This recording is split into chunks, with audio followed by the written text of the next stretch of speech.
First of all, it's the reason why I'm here in Brazil is that in Finland we are going to have this summer a consumer festival on Brazilian wine. This is the biggest wine festival in Finland. It's held in northern part of the country, and this summer is 13th time when we are going to have this festival. And this summer the subject is Brazilian wine, so I'm very excited, and I think that many Finnish consumers will be tasting Brazilian wine, sparkling white, reds, and also beautiful white wines. When I first came here last Saturday, I didn't have any kind of clue what I'm going to see here, what type of wine I'm going to taste. Basically, we have maybe one Brazilian wine in the Finnish monopoly market. But I have to say that I'm totally positively surprised of the quality of the wine that we've tasted, and also the encouragement of the winemakers and the families that are producing wine here in Brazil. If I have to mention something that especially comes to my mind are the sparkling wines. You produce fresh, modern, very clean, fruity sparkling wines for the modern consumer, for the global consumer. And also I love all of the Moscato wines that I've tasted here in the Brazil for this week. Also, they are very clean, they are very fresh, very aromatic, and this is, I think, that the style where the consumers globally are looking for.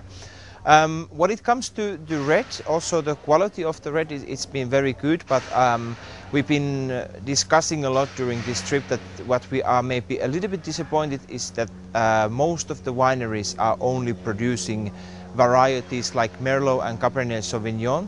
These are the varieties that you can find all over the world, and they are not that big difference between these varieties. For example, if you have the Chilean Cabernet Sauvignon or Argentinian Cabernet Sauvignon compared with the Australian, they are almost the same, and the same goes with the Brazilian Merlot or Cabernet Sauvignon. There is not that big difference. They are not making that big mark between these other countries. But I'm been very happy of the varieties like Terrorico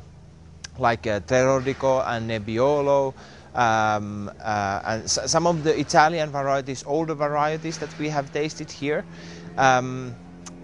So this is something that you really should focus on. You are one young wine country. I mean, you don't have the weight of tradition on your shoulders, so you really can go wild and do experimental things. You don't have to stuck with the two varieties such as Cabernet Sauvignon and Merlot. Just try other things and see what is working perfectly here in Brazil. I think that you will find your way.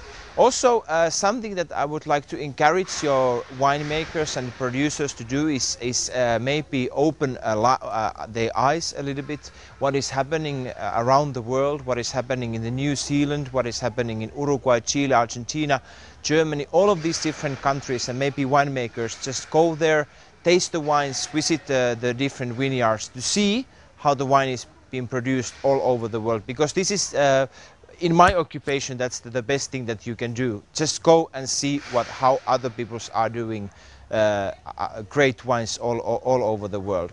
But overall, I want to say as a conclusion that it's the right way where you are going.